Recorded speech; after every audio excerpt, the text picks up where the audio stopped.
Bonjour, bienvenue sur la chaîne Jean-Michel Cohen, la chaîne où on ne vous parle que de nutrition et où on ne vous raconte pas de salade.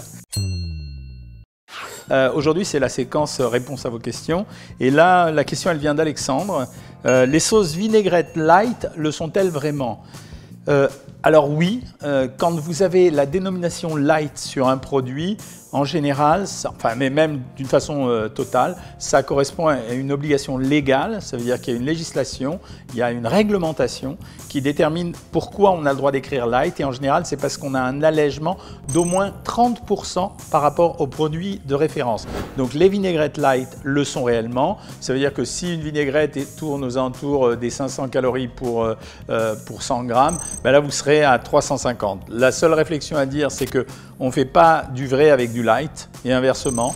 Et pour faire un produit light, on est obligé soit d'augmenter en rajoutant du liquide qui ne contient pas de calories, c'est-à-dire de l'eau, et d'épaissir avec des amidons ou d'autres gommes, soit on est obligé d'alléger avec de l'air, en particulier pour les mayonnaises. Donc oui, elles sont light, mais elles n'ont pas le même goût que les vraies. Et découvrez la saveur raffinée de cette nouvelle vinaigrette au fromage bleu, servie sur poire, fraises et bananes. La question d'aujourd'hui, c'est Juliette qui la pose, c'est est-ce que privilégier les légumes contenant du bêta-carotène, je pense qu'elle imagine carottes, betteraves, etc., permet de mieux bronzer ?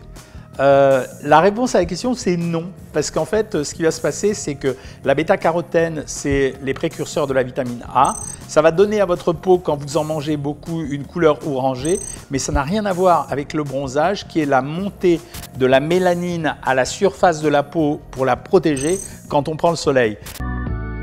Il lui a tout de suite dit « Je t'aime ».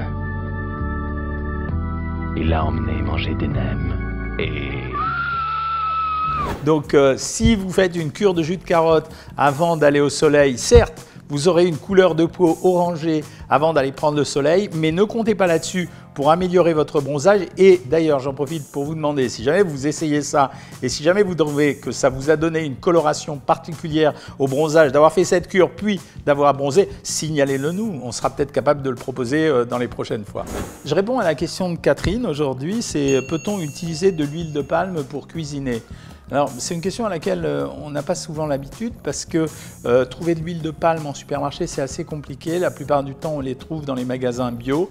La réalité, c'est oui. En fait, on peut cuisiner à l'huile de palme. Je rappelle que c'est une huile qui ne nous intéresse pas vraiment parce qu'elle est trop riche en acides gras saturés. Mais on peut la cuisiner dans la mesure où elle peut se cuire et dans la mesure où c'est une huile végétale comme les autres. Moi, je ne la conseille pas quand même pour deux raisons. La première, c'est que déjà dans l'alimentation de tous les jours, on trouve énormément d'huile de palme. Donc si vous-même vous en rajoutez dans votre poêle, ce n'est pas forcément une très très bonne chose. Et la deuxième raison, c'est parce que quand vous la chauffez, elle va se dégrader encore plus, elle contiendra encore plus d'acides gras saturés. Donc la réponse à votre question, c'est oui, vous pouvez trouver de l'huile de palme et la cuisiner, mais moi, en tout cas, je ne vous le conseille pas. Si vous avez aimé cette vidéo, vous la likez, vous la partagez et même vous vous abonnez. Et si vous voulez des conseils encore plus personnalisés, savoir maigrir, à bientôt.